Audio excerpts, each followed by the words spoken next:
Hey folks, my name's Ed Trevors. My pronouns are he, him, and his. I'm an Anglican priest serving in the beautiful parish of St. Margaret of Scotland that sits on the ancestral and on the unceded territory of the Mi'kmaq people. Gwe. The world's changing. We're all aware of it. Lately it seems to be changing at an exponentially fast rate, a rate that just continuously is growing faster and faster and faster and faster and faster. It's a little mind-boggling.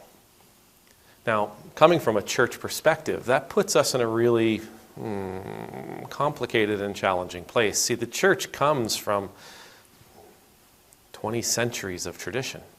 We come with all this tradition and all this understanding and all these long-held biblical interpretations and ceremonies and styles of worship and celebration and music and all kinds of changes in the church, in our understanding, in our theology, in our biblical interpretation, in how we present ourselves to the world, the things that we condone, the things that we do not condone. I mean, it's a wild ride. Now, in moments like this, Christians, myself included, we want to know what it is we're supposed to do. We want to know what Jesus is calling us to do. It's really important for us. It can't just simply be a matter of, well, everybody over there is doing it a certain way, so I guess we should do it that way too. That would be inauthentic. That would be insincere.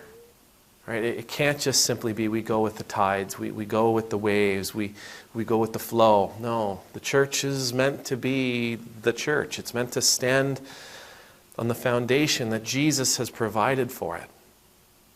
And so Christians will go to our book.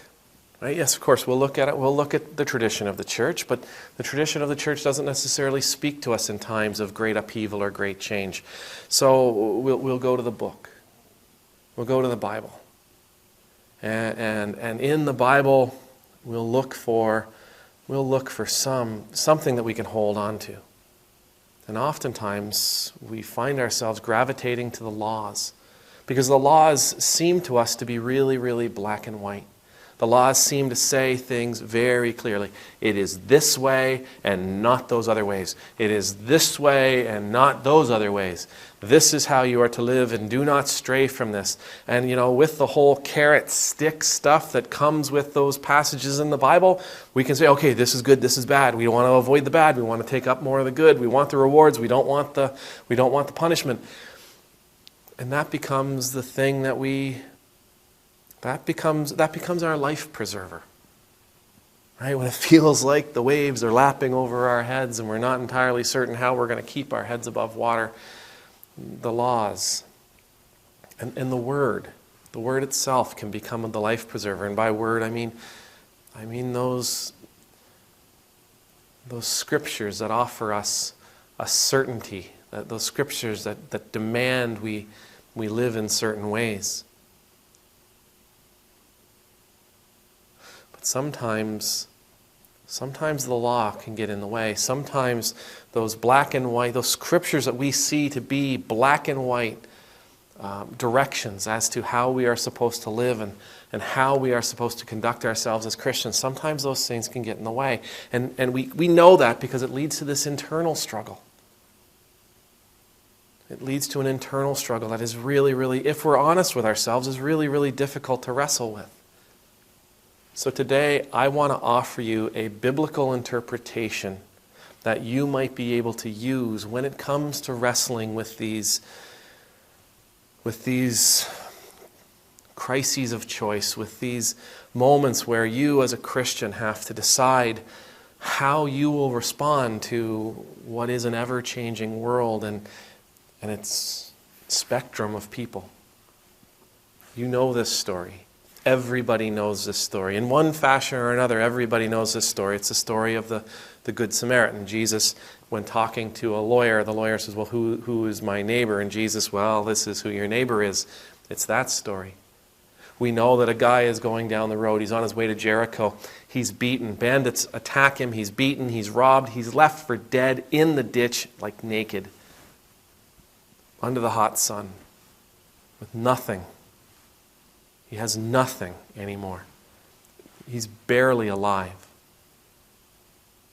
Jesus' story says a priest goes by, looks at the fella, keeps going. A Levite goes by, looks over at the guy, doesn't want anything to do with it, he keeps going. But a Samaritan comes by, and the Samaritan, when he finds the man laying in the ditch, it says he has great pity for him, and he takes care of him. And he takes care of him there, cleans his wounds, feeds him, gives him something to drink, puts him on his donkey, takes him to an inn, stays with him and cares for him there. And when the Samaritan has to go off and do his own business, he leaves money with the innkeeper to continue taking care of this man. Jesus is holding up this Samaritan, I suspect, businessman. He's holding this Samaritan man up as the example that we are to follow. Now again, I've taught this message hundreds of times. I mean, it's about neighbors. Everybody is our neighbor. See, the Samaritan didn't know this man, but that man needed help. So the Samaritan did what he was supposed to do. He loved his neighbor as he would have loved himself. Absolutely. That is still the case. But in a recent online Bible study, we talked about this. We opened this up a little bit more. See, the priest, he left the man on the side of the road because he didn't know if the man was alive or not. And if the man was dead, coming into contact with the man would have meant the priest would have been ceremonially unclean. And that really would have ruined his day for all kinds of reasons. But the law is really strict. The law is really clear. You do not touch a dead thing. If you do, you are unclean and you cannot go about your business as a priest. So you just don't. The Levite, same thing. The Levite knew the law. He knew the law said, don't touch a dead thing. If you touch a dead thing, you are ceremonially unclean, and therefore you must be made clean, and you won't be able to act in your capacity as Levite until that moment. They obeyed the law. They wanted to make sure that they were within the law. They wanted to make sure that they remained clean in God's eyes. The Samaritan, on the other hand, who would have known the law as well, he didn't let the law stop him from doing what he needed to do. He didn't let the law stop him from doing what he had to do. He didn't let the law stop him from doing the right thing. This is what we can take from this. In uncertain times, we know what the right thing is. Jesus over and over and over and over and over and over and over and over and over and over and over and over and over again tells us what the right thing is. Love your neighbor. Be a source of love and joy and peace in this world. Be a source of comfort. Be a source of mercy. Be a source of compassion. Be a person of forgiveness. Be a person of charity. Take care of the people around you. For the church, it's the same. Be light and life to your community. Provide for those people in your neighborhood. Provide for those people in your town, in your city, in this world. Take care of one another. Love one another. Encourage one another. Uplift one another. Empower one another. This is what we're supposed to be doing. This is the right thing for Christians and for the Christian church. Love people. And through our love of people, we will be demonstrating our love of God. And through our love of people, we will be demonstrating to the world God's love for them. This is the right thing. There's going to be lots of times when questions are going to come up. Now, 10 years from now, 20 years from now. Things are changing.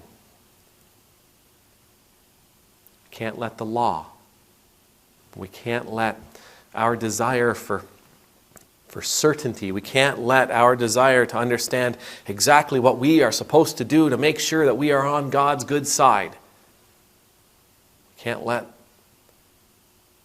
our insecurity